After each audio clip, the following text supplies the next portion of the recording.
On vient de me poser une question assez amusante, j'ai déjà entendu. Est-ce que le peintre doit être un rebelle? Alors, moi j'ai envie de répondre oui, mais il faut, avant, je voudrais absolument dire ce que j'entends par rebelle. En fait, il y a la rébellion qui est une réaction. Par exemple, il y a un monde qui ne nous plaît pas, un monde qui est laid. Et donc, on veut dire méchant, méchant, ça c'est pas bien, faut pas faire ci. Et puis, bon, c'est pas que les peintres font ça, tout le monde, tous les gens rebelles. Bon, j'ai rien contre, hein, c'est bien aussi d'exprimer de manière brute un mécontentement. Bon, c'est pas grave ça. Alors, évidemment, en peinture, qu'est-ce que ça donnera? Ça donnera des tableaux revendicatifs, un peu comme on pourrait dire comme des dessins de presse, quelque part. On peut contester, mettre en scène, faire des images qui protestent contre ceci ou contre cela. Et bon, je trouve ça intéressant, moi-même j'aime bien le faire, je le fais de temps en temps. Mais est-ce que c'est une véritable rébellion? C'est plutôt une poussée de bouton, voilà. Mais c'est intéressant, si on le fait avec plaisir, je n'ai pas d'avis, je trouve ça bien. C'est déjà mieux que d'accepter tout, en donnant des raisons à tout, en acceptant les autorités, parce que le problème de fond de la rébellion, c'est l'autorité. Doit-on, en étant artiste de sa propre vie, accepter une autorité? C'est à mon avis la première question. Eh bien je pense, je ne vais pas développer, je vais dire simplement que je ne veux être le maître de personne, et que personne sur Terre, en tout cas je le vois comme ça, ne sera mon maître. Voilà, je veux absolument un rapport d'égalité, même si je voyais Donald Trump, ou des gens qui croient être importants. Si je rencontrais des peintres extrêmement célèbres, j'aurais une attitude de collègue et d'égalité. Je ne vois pas pour quelle raison un être humain devrait être subordonné à un autre. Et bien sûr, moi-même, je trouve, ça m'arrive des fois des personnes qui agissent un peu avec trop de déférence, parce que ça peut arriver qu'on ait un petit succès quelque part. Eh bien, ça m'agace prodigieusement. Je trouve ça stérile, et je trouve que là, justement, ce qui est intéressant, c'est d'abord d'être un être libre, et, comment dire, être extrêmement vigilant. Et à ce moment-là, on peut plus vraiment on peut parler de rébellion, mais il y a donc deux rébellions, une de réaction et une par la conscience. La rébellion par la conscience. Et je crois que cette rébellion par la conscience est extrêmement forte parce que ça signifie que le monde intérieur que l'on peut avoir par la pratique de la peinture, par exemple, ou des arts, ou même par beaucoup de choses, hein, je n'imite pas la peinture, eh bien cette rébellion, en fait je parle plus de la rébellion en général, est nourrie d'abord par une prise de conscience, par une observation, par un enrichissement du réel, une contemplation de ce qui nous semble juste, une interaction avec l'énergie interne que nous avons. Et cette interaction est fondamentalement différente. Chaque personne est très différente. C'est pour cette raison que la rébellion ne peut être qu'un acte individuel, qui peut ensuite rencontrer la rébellion des autres. Mais quand il y a une vraie rébellion, quand il y a 100 personnes rebelles, il doit y avoir 100 fois une personne, et non pas une fois 100 personnes. Sinon, ce n'est pas de la rébellion, c'est de la manipulation.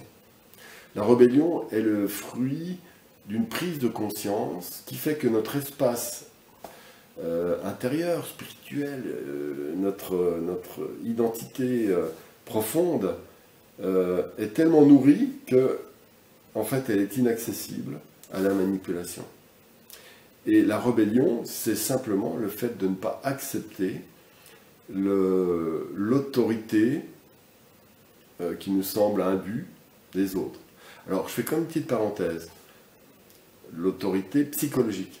Parce que l'autorité, par exemple, technique, par exemple, quand mon plombier vient, et puis si je lui donne un coup de main, moi je serai l'arpette qui va lui donner le marteau, comment dire, la scie, etc. Enfin bon, bref, c'est-à-dire qu'il y a des autorités de compétence qui sont parfaitement cohérentes, puis que tout le monde accepte.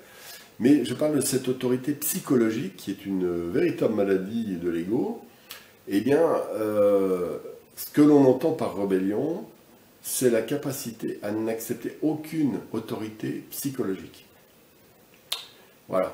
Et bien dans ce sens, la peinture offre un outil extraordinaire parce qu'en développant la perception du réel, l'intériorisation, en étant nourri par sa propre vie intérieure, eh bien c'est comme c'est un état, je dirais, d'énergie saine qui empêche l'énergie perverse de rentrer. C'est un peu ce que dit la médecine chinoise. En fait, quelque part, c'est exactement ça. La pratique intense de la perception, de la conscience, eh bien, crée une santé fondamentale de l'esprit, qui est notre état naturel. Notre état naturel, c'est d'être intelligent, c'est d'être ouvert, sensible, vivant, bouillonnant, imaginatif, comment dire, collaboratif. Et à ce moment-là, lorsque nous sommes en phase avec l'ensemble de ce que je viens de dire, et puis que ça passe par la pratique de la peinture ou de la musique ou n'importe quoi d'ailleurs, eh bien, il y a un phénomène d'impossibilité, non pas de rejet d'un monde qui ne nous plaît pas, mais ce monde-là ne peut pas rentrer à l'intérieur de nous. C'est ça qui est bien plus dangereux pour lui. Et donc, nous sommes inaccessibles aux manipulations, et en plus, on devient l'exemple qu'a envie de suivre beaucoup de monde. Et à ce moment-là, la véritable rébellion est une révolution naturelle, je dirais une révolution artistique, qui a tendance à être très contagieuse. Et c'est pour cette raison que l'art a toujours été sous contrôle, parce que, comme dirait Dostoïevski, la beauté sauvera le monde. Joseph Beuys a dit l'art sauvera le monde, je suis assez d'accord avec ça, parce que, en fait, ça nous rappelle que nous sommes des êtres sublimes, magiques, intelligents, et que notre devoir est d'être l'empereur d'un territoire de la taille de nos chaussures. Et donc, ça, c'est une vraie révolution. Une révolution, une rébellion intelligente, amusante, sympathique, et qui n'entraîne aucune destruction, si ce n'est le refus de collaborer. En fait, lorsque nous sommes un empereur de notre propre vie, eh bien, nous ne collaborons pas avec la vulgarité d'un monde qui veut faire de nous des simples consommateurs, par exemple, c'est-à-dire un peu comme des poulets en batterie. Voilà. Donc je pense que la pratique artistique, on me dit, est-ce qu'un artiste doit être rebelle? Oui, dans le sens où tout être humain doit être un artiste. Et c'est une possibilité, dès qu'on possède une sensibilité, une capacité à percevoir, à ressentir, et que nous dotons d'un outil d'expression, quel qu'il soit, artistique, ou même, ça peut être la cuisine, ça peut être le jardinage, peu importe, eh bien, nous sommes potentiellement un rebelle. Et comme disait Pierre Rabhi, un révolutionnaire, c'est quelqu'un qui possède une maison et un petit jardin. Donc en fait, cette phase d'autonomie est la rébellion.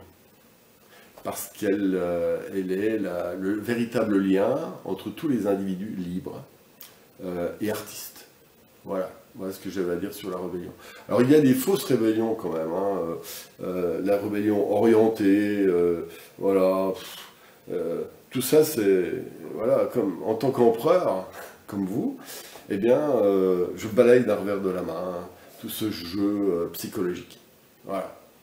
Nous sommes beaucoup plus forts que ça. Alors n'oublions pas qu'il existe des fausses rébellions. Par exemple, les mondanités, et c'est ça qui est marrant, le monde qu'on pourrait qualifier bourgeois, c'est-à-dire un monde qui a vendu la liberté au profit de sa sécurité, s'empare de la rébellion comme un élément décoratif, bien contrôlé. C'est comme ça que, c'est le rôle dans un autre domaine, les syndicats font un peu la même chose. Ils sont censés défendre les ouvriers, par exemple, ou les employés, les salariés. Ils font semblant d'être en rébellion, mais en fait, ils sont en général presque tous en connexion, très amis avec les gens qu'ils devraient combattre. Ce que n'aiment pas les patrons ni les syndicats, c'est les grèves sauvages, c'est-à-dire les vraies grèves. Enfin bon, je parle de la rébellion, hein, toujours.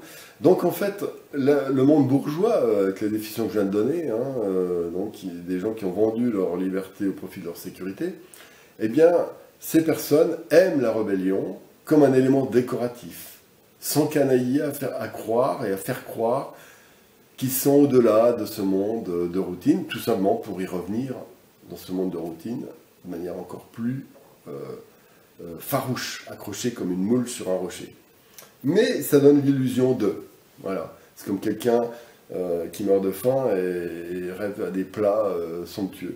C'est un peu la même chose. Cette frustration, ça doit être terrible d'être dans cette situation d'ailleurs. Alors, il y a aussi un autre élément, c'est que, bon, je reviens à cette idée de ne pas collaborer du tout. Jamais collaborer. En fait, dans un monde débile tel qu'il est devenu, on peut être d'accord là-dessus, on peut très bien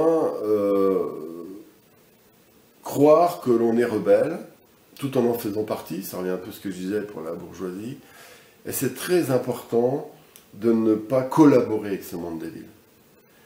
En fait, la peinture n'a pas pour but de décorer un monde gris, mais d'ouvrir une porte de lumière et de liberté. Et chacun le fait à sa manière. Moi, je n'ai pas d'avis là-dessus. Mais en tout cas, c'est une intention qu'à mon avis, tous les peintres doivent avoir. Voilà. C'est tout ce que j'avais à dire sur la rébellion. Et vive la liberté.